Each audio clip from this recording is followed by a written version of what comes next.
Hallelujah, praise the Lord. உங்கள் மத்தியில் திரும்ப தேவ வார்த்தையை ஷேர் பண்ண கத்தர் இந்த டைம் கொடுத்ததுக்காக கத்தருக்கு ஐம் கிரேட்ஃபுல். நன்றி சொல்கிறேன். இந்த வார்த்தை பேசும்போது ஐ ஹோப் அண்ட் ப்ரே உங்களுக்கு அது பிரயோஜனமாக இருக்கும். அண்ட் சொல்கிற எனக்கு என்னுடைய ஆவிக்கும் அது பிரயோஜனமாக இருக்கும்ட்டு நான் எதிர்பார்க்குறேன். இன்றைக்கி நம்ம ஒரு சின்ன இது மெசேஜ்னு சொல்ல மாட்டேன், டிவோஷனுக்கு ஒரு தலைப்பு என்ன இருக்கலாம்னா, who is Jesus to me? Yesu Kristu எனக்கு யாராய் இருக்கிறார்? அந்த தலைப்பில் ஒரு சின்ன டிவோஷன் பார்க்க போகிறோம்.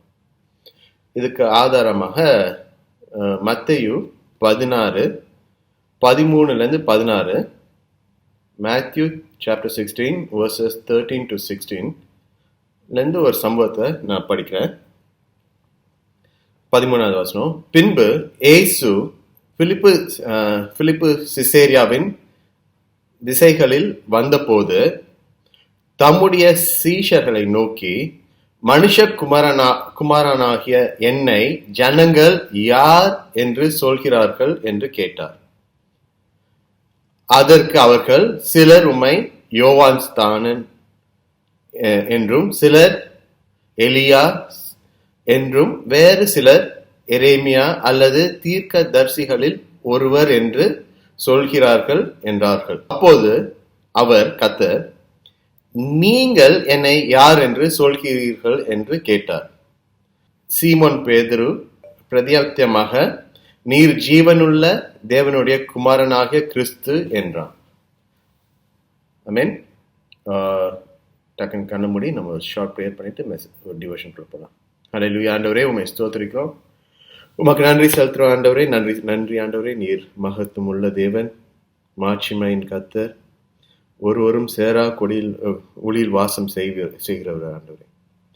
ஆனால் உம்முடைய இரத்தத்தினாலையும் உம்முடைய மரணத்தினால ஆண்டவரே எங்களை மீட்டு கொண்டு எங்கள் பாவத்தையும் எங்கள் நோய்களையும் குணப்படுத்தி கழுவி நீங்கள் உங்கள் ஸ்தானத்தில் எங்களை நிறுத்தி வச்சதுக்காக உமக்கு ஸ்தோத்திரம்.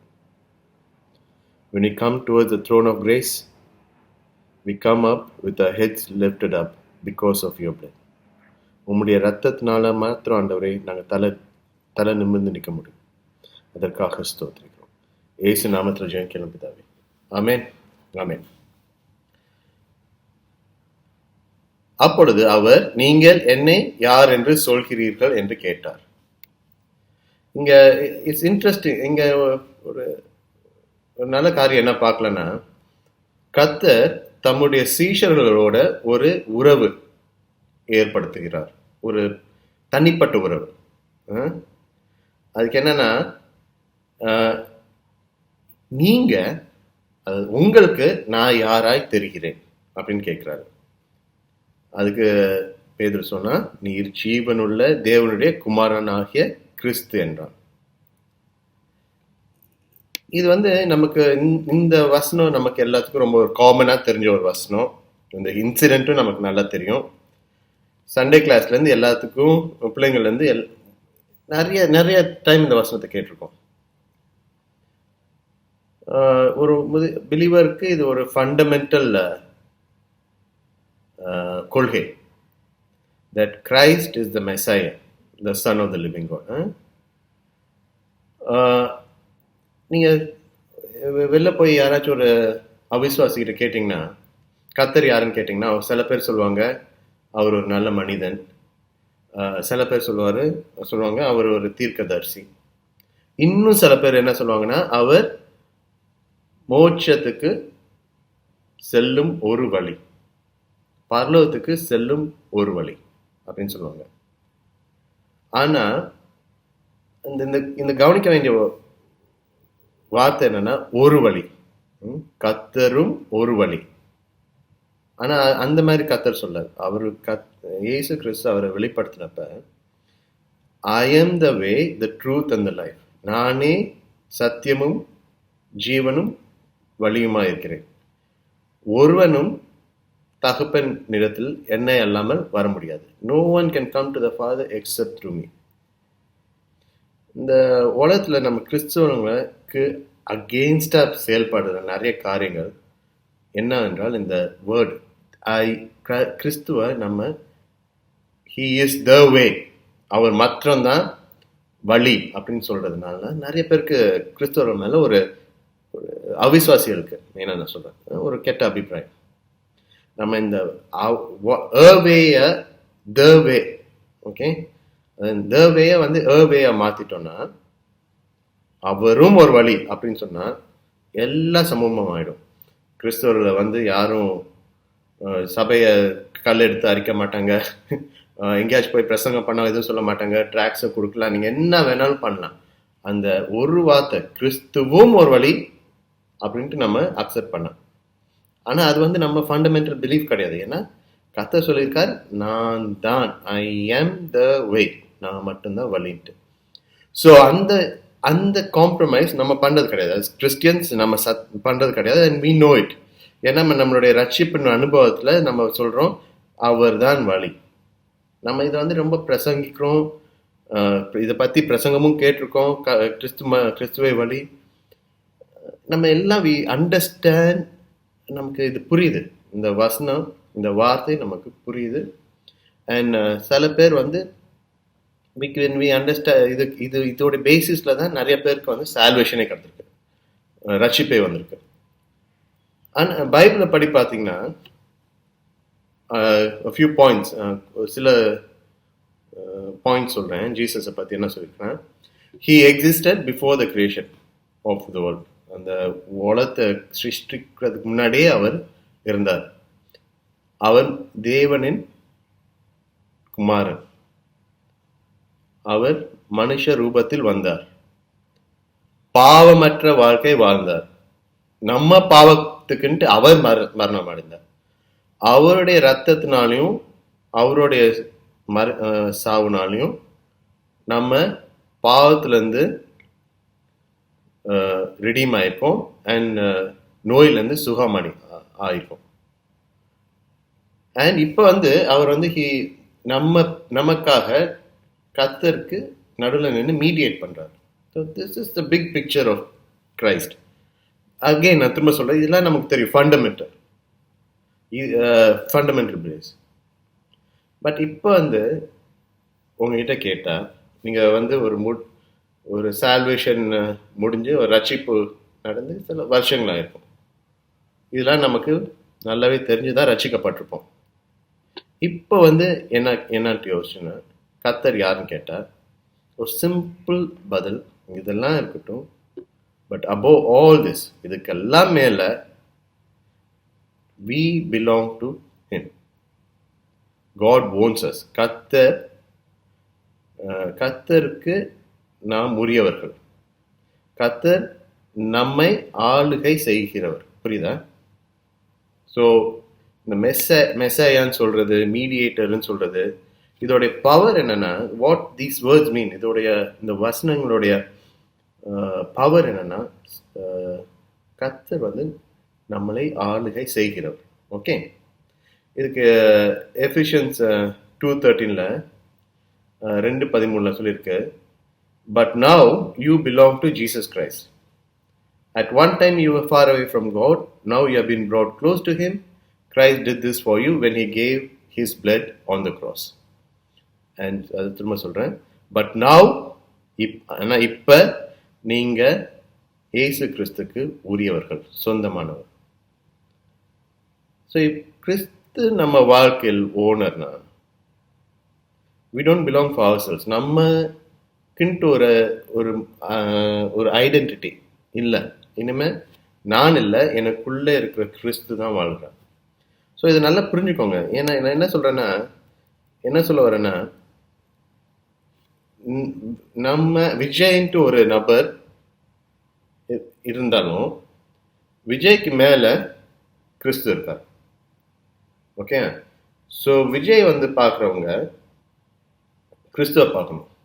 ஓ விஜய் வந்து இனிமேல் விஜயோட விருப்பம் இல்லை, விஜயோட சொந்த காரியங்கள் அல்ல, எல்லாமே கிறிஸ்துவின் காரியங்கள் அண்ட் கிறிஸ்துவின் ராஜ்யத்தின் காரியங்கள். புரியுதா? ஸோ he owns us, அந்த மாதிரி ஒரு சிச்சுவேஷன். அஹ், சில இது ஒரு எக்ஸாம்பிள் சொல்கிறேன். இங்கிலீஷில் எப்படி we live for Christ on this earth so we can live with him in heaven. கிறிஸ்துவுக்காக இந்த பூமியில் நாம் வாழ்கிறோம். ஏன்னா கிறிஸ்து கூட பரலோகத்தில் நம்ம வாழ்கிறதுக்கு. நம்ம என்ன பண்ணாலும் அவருடைய ராஜ்யத்துக்கும் அவருடைய மகிமைக்கு மட்டும் பண்ணணும். என்னுடைய பாஸ்டர் இங்கே அடிக்கடி சொல்வார், இந்த உலகத்தில் நீங்கள் கர்த்தரை நீங்கள் க்ளோரிஃபை பண்ணாட்டி நீங்கள் மேலே போய் என்ன பண்ண போகிறீங்க யோசிச்சு பாருங்கள். ஏன்னா அங்கே 24 hours we are worshiping God and glorifying it. அப்போ நம்ம இந்த உலகத்தில் if you don't practice it, அங்கே போயிட்டு சும்மா கை கட்டிட்டு நிற்க முடியாது. புரியுதானே என்ன சொல்கிறேன்ட்டு? அதுதான் இங்கே பாஸ்டர் அடிக்கடி சொல்லுவோம். If you don't glorify God here, what are you going to do in heaven? உங்களுக்குன்ட்டு என்ன பருவத்தில் என்ன வேலை இருக்குது? இது ஃபாதர் பர்க்மன்ஸ் அருமையாக படிப்பார். இரவெல்லாம் பகலெல்லாம் இதயம் உமக்காக துடிக்குதையா, நினைவெல்லாம் பேச்செல்லாம் நேசரை உண்மை பற்றி தானே ஐயா. நம்ம இந்த பாட்டெல்லாம் நம்ம பாடிப்போம், வாசனமும் நல்லா இருக்கு. பட் இந்த சிம்பிளா யோசிச்சு பாருங்க. நினைவெல்லாம் பேச்செல்லாம் எல்லா நேரத்திலையும் கிறிஸ்துவனை ஆள்கிறாரா? So who is Christ to us? Christ owns us. Okay, இந்த ஒரு வெளிப்பாடோட நம்ம இருக்க வேண்டியது. நம்ம பொதுவா இப்ப நம்மளை பார்த்து கிறிஸ்து கேட்டாருன்னா ஹூ ஆம் ஐ டு யூ? ஒரு பெரிய தப்பு நம்ம என்ன பண்றதுன்னா, நம்ம வாழ்க்கை நடைமுறையில் கர்த்தரை ஒரு பாட்டை வச்சிருக்கோம். இந்த யூத மக்கள் என்ன சொன்னாங்க கர்த்தரை பத்தி அந்த கேள்வி கேட்டதுக்கு? நீங்கள் எரேமியாவா இருக்கலாம், ஜான் த பேப்டிஸ்டா இருக்கலாம், இல்ல எலையாவா இருக்கலாம், இல்ல ஒரு ப்ராஃபெட்டா இருக்கலாம். அவர் தான் மெஸ்ஸாயான்ட்டு சொல்ல. அதே தான் நமக்கும். ஓகே, நம்ம பார்த்து கர்த்தர் கேட்டார்னா நம்ம ட்ரூத்ஃபுல்லா இதை ஆன்சர் பண்ணா நம்ம என்ன சொல்லணும்? You are my Messiah, you own me அப்படின்னு சொல்லுவோமா? இல்ல என்னுடைய காரியங்களில் நீர் ஒருத்தர். புரியுதா நான் என்ன சொல்றேன்ட்டு? அதுதான். அப்போ அந்த மாதிரி சொல்லிட்டோம்னா we defeat everything. I am the way விட்டுட்டு கர்த்தரும் ஒரு வழி அப்படின்ட்டு நம்ம இருக்கோம். ஸோ அது ரொம்ப கேர்ஃபுல்லாக திங்க் பண்ண வேண்டிய ஒரு காரியம். நம்ம இந்த ரட்சிப்பு அடைஞ்ச போது நம்ம எல்லாம் கர்த்தரை நம்ம வாழ்க்கையில் நடுவில் we kept him in the center. At least ஒரு 1 year அந்த மாதிரி இருந்திருக்கும். அவரை சுற்றி தான் எல்லாமே நம்ம வாழ்க்கையில் நடக்கும். பைபிள் படிக்க போனால் சந்தோஷமாக போவோம். ப்ரேயர் மீட்டிங்க்கு அதுக்கு மேலே சந்தோஷமாக போவோம். ஏன்னா வி லைக் ஸ்பெண்டிங் டைம். அவர் கூட இருக்கிறதுக்கு, அவர் வார்த்தையை படிக்கிறதுக்கு வி லைக் இட். ஆனால் போக போக போக நீங்களே ஆனஸ்டாக உங்கள் மனசை தொட்டு சொல்லுங்கன்னு சொல்லுவாங்க. நீங்களே யோசிச்சு சொல்லுங்கள், அந்த லெவல் அன்பு, அந்த லெவலில் கமிட்மெண்ட் இன்னும் இருக்கான்ட்டு. இருந்துச்சுன்னா கர்த்தருக்கு ஸ்தோத்திரம். இல்லாட்டி நான் என்னுடைய வாழ்க்கையில் நடந்த சில காரியங்கள்னால நான் செல்ஃப் அனலைஸ் பண்ணதுனால நான் அதை உங்ககிட்ட ஷேர் பண்ணுறேன். இந்த காரணத்துக்காக கர்த்தர் யூ ஆர் த வேயை விட்டுட்டு நீங்களும் என் வாழ்க்கையில் ஒரு பங்கு அப்படின்ட்டு எங்க எதனால சில காரியங்கள்னால இந்த ஒரு டிரான்ஸ்ஃபர்மேஷன் ஆகுதுன்ட்டு பார்க்கலாம். முதலாவது, we forget our first salvation experience. நமக்கு ஆதியில் கிடைச்ச சால்வேஷனோட எக்ஸ்பீரியன்ஸ் மறந்துடும். Revelations 2 2-5, revelations chapter 2 verses 2 to 5. The angel இந்த எஃபேசியஸ் சர்ச்சுக்கு எழுதும் போது இந்த மாதிரி எழுதியிருக்காரு. I know your deeds, your hard works and your perseverance. I know that you cannot tolerate wicked people, that you have tested those who claim to be apostles but are not, and have found them false. You have preserved and endured hardship for my name, and have not grown weary. Yet I hold this against you. You have forsaken the love you had at first. ஆனாலும் நீ ஆதியில் கொண்ட இருந்த அன்பை விட்டாய் என்று உன்மேல் எனக்கு ஒரு குறை உண்டு. நீ எல்லாம் பண்ணியிருக்க. நீ கடினமா உழைச்சிருக்கோம், கடினமா என் நாமத்துக்காக நின்று இருக்க, போராட்டம் சந்திச்சிருக்கோம், படையாமல் we went ahead, ரெஸ்ட் இல்லாம till we became tired. All this is fine. ஆனாலும் ஃபண்டமெண்டலா நீ என் மேல் ஆதியில் கொண்டு அன்பை நீ விட்டாய் என்று உன்மேல் எனக்கு ஒரு குறை உண்டு. Consider how far you have fallen. Repent and do these things you did first. ஆகையால் நீ என்ன நிலைமையிலிருந்து விழுந்தாய் என்பதை நினைத்து மனம் திரும்ப. நம்ம நிறைய இந்த மெச்சூர் முதிர்ந்த விசுவாசிகளை இந்த வசனத்தோட டக்குன்னு கனெக்ட் ஆகிடும். ஏன்னா பிகாஸ் நமக்கே தெரியும் ஆதியில இருந்த அன்பு நம்ம கிட்ட இப்ப இல்லைன்ட்டு. அது உண்மை, அது ஒரு it's nothing to be ashamed of. ஆனால் இங்கே என்ன கத்தரை சொல்கிறாருன்னா ரிமெம்பர்னா நம்ம பழைய பாவத்தை ரிமெம்பர் பண்ணணுன்ட்டு இல்லை, நினைவு கூட்டணுன்ட்டு இல்லை. பழைய பாவம்லாம் அவருடைய நம்ம ரட்சிக்கப்பட்ட அன்பு அவருடைய சிலுவையில் அறைந்து விட்டோம். ஃபினிஷ், கலாஸ், காட். ஆனால் அவர் என்ன சொல்கிறார், ரிமெம்பர்னா இங்கே சொல்கிறது ஆதி அன்பை ஞாபகப்படுத்தணுன்ட்டு சொல்கிறாரு. புரியுதா? நம்ம திரும்ப we need to go repent and go back to the time when நம்ம கர்த்தருடைய சமூகத்தில் உட்காருது அவ்வளோ ஒரு ஜெனுவின் ஹாப்பினஸ் இருந்துச்சுன்ட்டு. டேவிட் சொல்றாரு Psalms 51 verses 10 to 12, create in me a clean heart. Okay, create in me a clean heart, O God, and renew a right spirit with me. Renew, புரியுதா? இங்கதான் ரெனியூனா புதுசாக create பண்ணுறது இல்லை, புதுசாக பண்ணுறது கிடையாது, இருக்கதை திரும்ப புதுப்பிக்கிறது. ஓகே, அப்போ so that restore me to the joy of your salvation and uphold me with your willing spirit. நம்ம என்ன பண்ண வேண்டியதுன்னா இந்த பழைய அன்பை விட்டு வந்ததை நம்ம மனம் திரும்பி we have to go back, repent பண்ணி we have to go back. ஏன்னா because we have to understand this. Who is Jesus to us? He is our first love. புரியுதா? கர்த்தர் இயேசு கிறிஸ்து யாரா இருக்கா? நம்மளுடைய முதல் அன்பு. ரெண்டாவது காரியம், இந்த ஃபர்ஸ்ட் காரியம் நம்ம மறந்துடும், சால்வேஷன் எக்ஸ்பீரியன்ஸை மறந்துடும். ஒரு சால்வேஷனுடைய இருந்த அந்த ஃபர்ஸ்ட் லவ் டுவர்ட்ஸ் கிரைஸ்ட்லேருந்து கொஞ்சம் பின்னாடி போயிடும். ஓகே, அதுக்கு என்ன பண்ணணும்? we have to come back. ஏன்னா because Christ to us is our first love.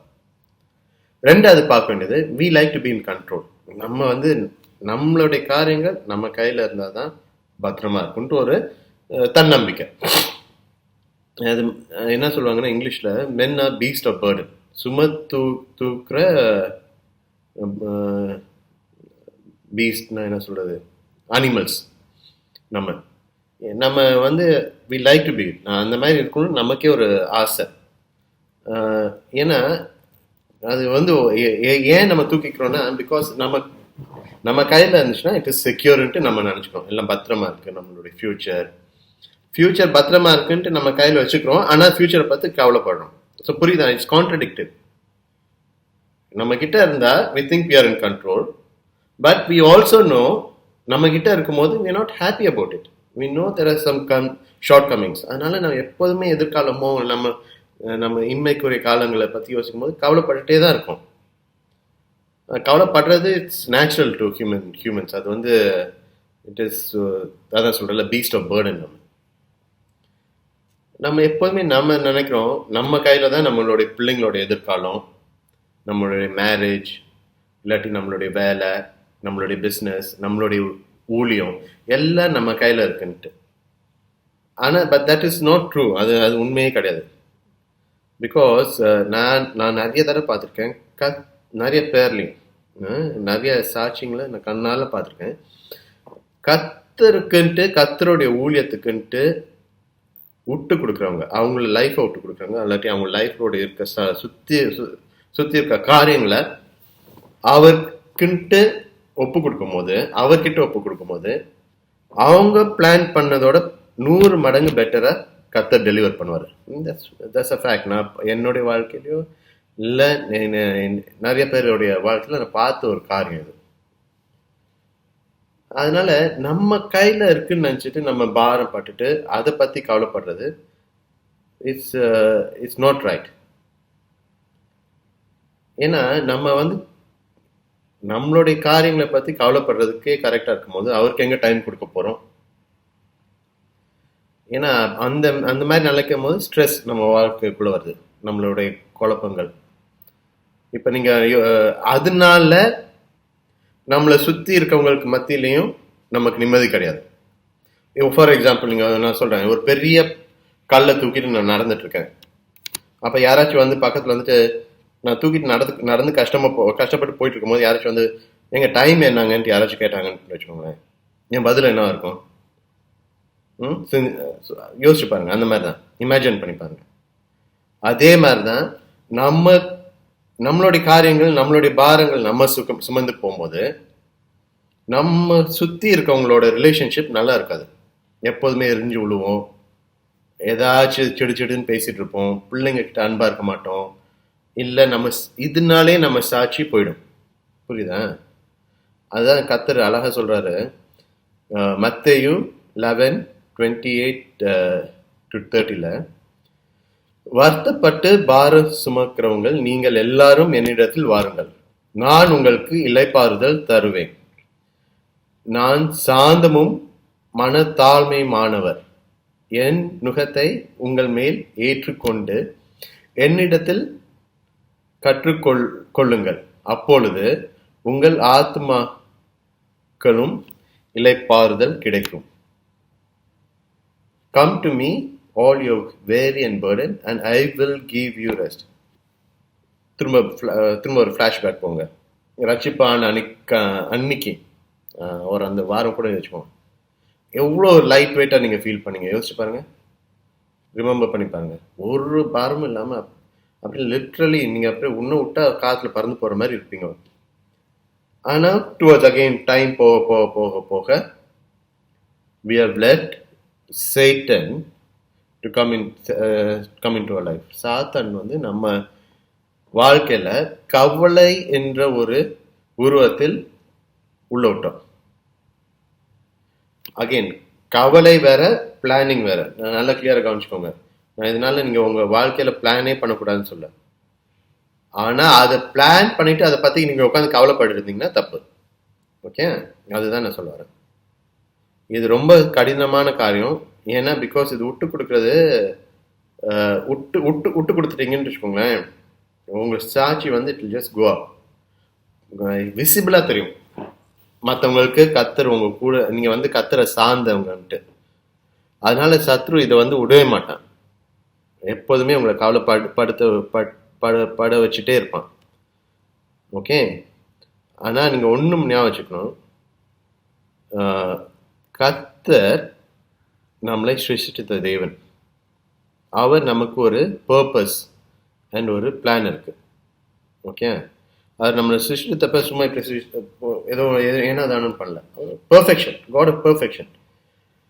அவர் பெர்ஃபெக்டா ஒரு பிளானும் ஒரு பர்பஸோட நம்மளை படைத்தவர்.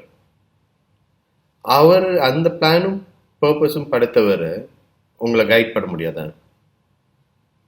ஓகே, அதனால Philippians 4:13 I can do all things through Christ who strengthens me. ஒரு I can do all things through Christ who strengthens me அப்படின்னு பால் சொல்றாரு. அப்புறம் திரும்ப சிம்பிள் கொஸ்டின், இயேசு கிறிஸ்து எனக்கு யார்? அவர் he is the captain of my ship. அவர் என்னுடைய படகுக்கு அதிகாரி. I need to move away from the driving seat. Car ஓட்டிட்டு இருக்க மாதிரி நான் இறங்கி பேசஞ்சர் சீட்டில் போயிட்டு அவரை வந்து கார் ஓட்டுற மாதிரி. அதே மாதிரி தான் நீங்கள் வாழ்க்கையிலையும் நான் அப்ளை பண்ணுவேன். So who is Christ? He is the captain of our ship. அதுக்கு நம்ம we have to release it. மூணாவது வந்து நம்ம பார்க்க வேண்டியது, இது வந்து வெரி காமன், நம்ம டக்குன்னு பண்ற ஒரு, நமக்கே தெரியாம பண்ற ஒரு காரியம். we compartmentalize our faith. நம்ம ஃபெய்த்தை வந்து பிரிச்சு வைக்கிறோம். நிறைய கிறிஸ்துவர்களுக்கு சாதாரண வாழ்க்கையில், அதாவது கிறிஸ்துவ ரிலீஜியஸ் சம்மந்தப்பட்டதில்லை, சப்போஸ் உங்கள் ஆஃபீஸ் ஒர்க்கோ இல்லாட்டி உங்கள் ஸ்கூல் ஒர்க்கோ, அந்த வாழ்க்கைக்கும் ஒரு செட் ஆஃப் ரூல்ஸ் வச்சுருக்கோம். அண்ட் நம்ம கிறிஸ்டியன் லைஃப்க்குன்ட்டு ஒரு செட் ஆஃப் ரூல்ஸ் வச்சுருக்கோம் அண்ட் பிலீவ். என்ன பண்ணியிருக்கோம்னா ரெண்டுத்தையும் டிஃப்ரென்ஷியேட் பண்ணி வச்சுட்டோம். இது என்னுடைய நார்மல் லைஃப், அங்கே வந்து கிறிஸ்துவோட இன்ஃப்ளூயன்ஸ் இருக்குது, பட் அவ்வளோ இட் இஸ் டிஃப்ரெண்ட். இது வந்து என்னோட கிறிஸ்துவ வாழ்க்கை, பரிசுத்தமான வாழ்க்கை. ஓகே, அந்த மாதிரி ஒரு ரெண்டாக பிரித்து வச்சுருக்கோம். இது வந்து ஏன் நான் ரொம்ப டேஞ்சரஸ்ன்னு சொல்கிறேன்னா, we have two sets of values and two sets of faith. புரியுதா? விசுவாசத்துக்கு வச்சுக்கோங்க. ஃபார் எக்ஸாம்பிள், நம்ம ஏதாச்சும் ஒரு சின்ன பெரிய ப்ராப்ளம், பெரிய போராட்டம் இருந்துச்சுன்னா போய் ஃபாஸ்டிங் பண்ணி முட்டிக்கால் போட்டு ப்ரே பண்ணுறோம். ஓகே, அதே விசுவாசம் ஏதாச்சும் ஒரு சின்ன காரியம் இருந்துச்சுன்னா நம்மளே சால்வ் பண்ணலான்ட்டு ட்ரை பண்ணுவோம். இல்லாட்டி ஒரு பெரிய சிக்னஸ் இருந்துச்சுன்னா வில் கோ அண்ட் ப்ரே. தலைவலின்னா ப்ரே பண்ண மாட்டோம். நான் என்ன சொல்ல வரேன்னா, வி கம்பார்ட்மெண்டலைஸ், டூ செப்பரேட்டாக வச்சுப்போம். ஓகே, ஃபார் எக்ஸாம்பிள், யாராச்சும் தப்பு பண்ணால் நம்ம குறை சொல்கிறதுக்கு ஃபஸ்ட்டாக நிற்போம். எஸ்பெஷலி இன்னொரு கிறிஸ்டியன் தப்பு பண்ணால் ஃபஸ்ட்டாக நம்ம தான் இருப்போம். ஐயோ அவன் இப்படி பண்ணிட்டான், கத்தருக்கா அப்படின்ட்டு. ஆனால் அதே இது நம்ம பண்ணுறோமான்ட்டு யோசிச்சு பார்க்கணும். புரியுதா என்ன சொல்கிறேன்ட்டு? இது வந்து we have to be very honest with ourselves. அதுக்கு தான் இதில் 1 Corinthians 11:31 இந்த வசனம் நம்ம கம்யூனியன் இருக்கும் போதெல்லாம் கேட்குறோம். நம்மை தானே நீ சோதி தருந்து நாம் we need to judge ourselves so that we should not be judged. நம்மை நாமே நிதானித்து அறிந்தால் நாம் நியாயத்திற்கப்பட மாட்டோம். So in the whole compartmentalization of Christ, we have to be very careful. ஏன்னா judgment dayல God is not, கர்த்தர் வந்து உங்களுடைய Christian life okay very good, நல்ல நல்ல நல்ல ஓட்டம் விஜய். உன்னுடைய மற்ற லைஃப், நான் கிறிஸ்டியன் லைஃப், அது எப்படி இருந்தாலும் பரவாயில்ல, பட் கிறிஸ்டியன் லைஃப் நல்லா இருக்கு, அந்த மாதிரி ஜட்ஜ் பண்ண போறது கிடையாது. கர்த்தர் ஜட்ஜ் பண்ணா he is going to judge you. Okay, then நீங்க வந்து அதுல வந்து 2 கம்பார்ட்மெண்ட் வச்சிருக்கீங்க, 3 கம்பார்ட்மெண்ட் வச்சிருக்கீங்க, இல்லாட்டி ஒரு கம்பார்ட்மெண்ட் வச்சிருக்கீங்க, that is your issue. So you have to be very careful. நம்ம 2 வித செட் ஆஃப் ரூல்ஸ்ல நம்ம வாழ்றது ரொம்ப கஷ்டம். Okay,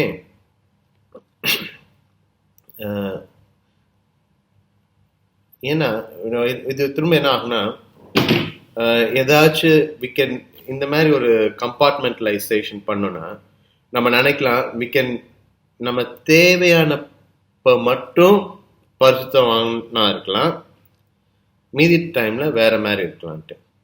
that doesn't work that way. அந்த மாதிரி பண்ண முடியாது. So again, who is Christ? He is the one who lives in me. Okay, Galatians 2:20, இனி நான் அல்ல கிறிஸ்துவே எனக்குள் வாழ்கிறார். கிறிஸ்துவே எனக்குள் வாழ்கிறாருன்னு சொல்லும் போது கிறிஸ்துவ எடுத்துட்டு ஒரு ரூம்ல லாக் பண்ணிட்டு மீதி வீட்டில் நீங்கள் இஷ்டப்படி பண்ண முடியாது. அண்ட் வேண்டியப்பெல்லாம் அந்த ரூம்க்கு போய் கிறிஸ்துவை பார்த்துட்டு வர முடியாது. If Christ lives in you, it is uniform. So again இந்த கம்பார்ட்மெண்டலைசேஷன் ஆஃப் ஃபெய்த்ன்ட்டு இது எனக்கு எப்போதுமே நான் எப்போதுமே என்ன சொல்வேன், compartmentalisation of faith and believes, இது வந்து fundamentally it is a very big problem for Christians. அது நமக்கே தெரியாமல் நம்ம பண்ணுவோம். இது only way you can rectify it is go ahead, judge yourself. Okay? Because who is Christ? Christ is the one who lives in me. Okay? So if Christ is in me, I cannot lock him up in a separate part of my life. He is everywhere in my life. நாலாவது என்ன பார்க்க போறோம்? மாற்றங்கள். We don't like change.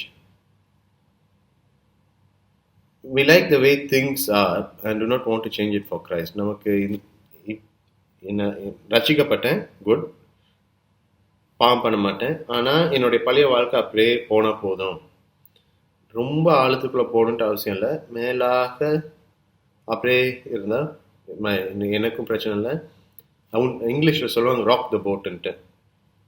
Okay, I don't want to disturb anything, அப்படியே போயிட்டு இருந்தால் நல்லா இருக்கும்ன்ட்டு. ஏன்னா Christian life it's a commitment. Okay, நீங்கள் கர்த்தருக்குள்ள வர வர யூ வில் மெச்சூர். எனக்கெல்லாம் முன்னாடி வந்து சண்டே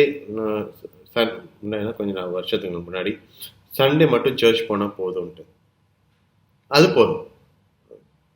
ஆனால் கிறிஸ்துவ வாழ்க்கையில் போக போக போக கர்த்தருக்கு மகிமையாக சொல்கிறேன், சண்டே ஒரு நாள் முன்னாடி வாரத்துக்கு ஒரு தடவை கர்த்தருடைய ஊழியத்தில் ஈடுபட்ட போதுன்ட்டு இருந்த ஒரு காலம் போய் வாரத்தில் ஒரு நாள் தான் இப்போ கர்த்தருடைய ஊழியத்தில் ஈடுபடாமல் இருக்க மாதிரி இருக்கு. கர்த்தருக்கே மகிமை. பட் நான் என்ன சொல்ல வரேன்னா, we don't like that change. அந்த சேஞ்ச் வந்து ரொம்ப ரெசிஸ்ட் பண்ணுவோம். அதை எங்கள் வீட்டில் I think I am the most resistive, but I settle down, மாறிச்சு. நான் we can't follow Christ from a distance. கர்த்தர் அங்கே போகிறாருன்னா நாங்கள் பின்னாடி வர்றேன்ட்டு, சரியா? We don't want to give up our treasures. இந்த ஒரு பணக்காரன் வந்து கேட்பான், what do I do to follow யூன்ட்டு. அப்போ கர்த்தர் சொல்வார், come with me, give out all your treasures and come with மீன்ட்டு. அந்த கம்ஃபர்ட் நமக்கு பிடிக்க மாட்டேங்குது. That because it's a change in our life. Okay, அது அந்த மாதிரி நம்ம இருக்கக்கூடாது.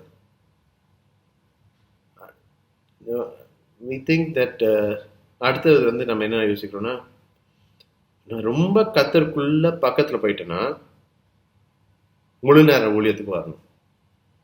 சரி, வந்தால் என்ன? I'm not saying it will happen. அந்த மாதிரி தப்பாக நினைக்காதீங்க. கர்த்தருக்குள்ள வந்து உடனே முழு நேர ஊழியத்துக்கு வரணும். That's a call for certain people. ஆனால் அந்த உங்களுக்கு கால் இருந்துச்சுன்னு வச்சுக்கோங்களேன், நீங்கள் நினைச்சாலும் நினைக்காட்டியும் கொண்டு வந்துடுவார். அது வேற விஷயம். ஓகே, ஸோ நீங்கள் அதுலேருந்து தப்பிக்க முடியாது. பட் நான் என்ன சொல்ல வரேன்னா, why are we resistive to change? நம்ம சேஞ்ச் கர்த்தருக்குன்ட்டு நம்ம மாறும் போது நமக்கு ஆசீர்வாதமாக தான் இருக்கணும். ஏன்னா நம்ம வாய் your my message, you're the way அப்படின்னு சொல்லிட்டு, ஆனால் இருந்தாலும் நீங்கள் அங்கே இருங்க, என் வாழ்க்கையில் ரொம்ப பக்கத்தில் வந்துடாதீங்க அப்படின்ட்டு நம்ம வைக்க முடியாது. ஓகே, அது இந்த 2 Corinthians 5:17, if anyone is in Christ, the new creation has come and the old one has gone. So அதுதான் நம்ம யோசிக்க வேண்டியது. Who is Christ to me? He is someone who has created me new. நம்மளை புது சிருஷ்டியாய் மாற்றினவர். புது சிருஷ்டியாய் மாற்றினவர்னா பழையவர்கள் ஒழிஞ்சு போயே ஆகும். அண்ட் புது காரியங்கள் நடக்கும், whether you like it or not. நீங்கள் அந்த புது வழியில் சேஞ்ச் பண்ணிட்டு போகிறது எவ்வளோக்கு அவ்வளோ நீங்கள் அது அவருடைய வழியில் நீங்கள் அவருடைய காட்டுற வழியில் நீங்கள் போனீங்களோ இட்ஸ் பெட்டர் ஃபார் யூ. நீங்கள் ரொம்ப ரெசிஸ்ட் பண்ணிங்கன்னா மண்டையில் தட்டி கூட்டிட்டு போவார். Simple as that. So so நீங்கள் you have to be very நான் என்ன சொல்ல வரேன்னா, இதுலேருந்து தெர் ஆர் ரீசன்ஸ். நீங்கள் இந்த 4 ரீசன் தான்ட்டு கிடையாது, 1008 ரீசன் இருக்கும், ஒரு ரீசன் இருக்கும். பட் என்னன்னா, யூ ஹேவ் நம்மளே தானே சோதித்து அறியணும்.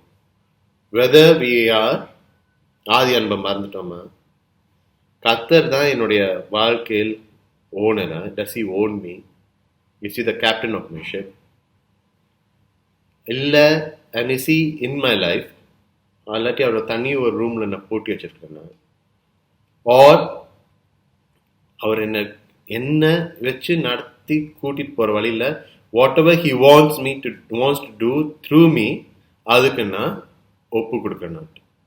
ஸோ இந்த தாட்ஸை இந்த சிந்தைகளை உங்கள் மத்தியில் ஷேர் பண்ண தான் இந்த ஒரு ஷார்ட் மெசேஜ் ஷேர் பண்ண. நம்மை தானே சொல்லி தரணும். So we have to do it. வேறு யாரும் பண்ண போகிறதில்ல. அது ஃபண்டமெண்டலி இதில் என்னதுன்னா, இந்த மாதிரி காரியத்தில் if you have to have Christ, நம்மளுடைய வாழ்க்கையில் கிரைஸ்ட் சென்ட்ரிக்காக இருக்கணும். இயேசு கிறிஸ்து அவருடைய ராஜ்யத்துக்கு மத்தியில் நம்ம சுற்றி ஓடணும். அண்ட் அவரை நம்ம ஆள்கை செய்யணும். நம்ம if we try to control ourselves, we will lose. Okay? And we have to think about the first day of our salvation. ஆதி அன்பை மறக்காமல் இருக்கணும். கர்த்தர் உங்களை ஆசீர்வதிப்பாராக. Stay blessed.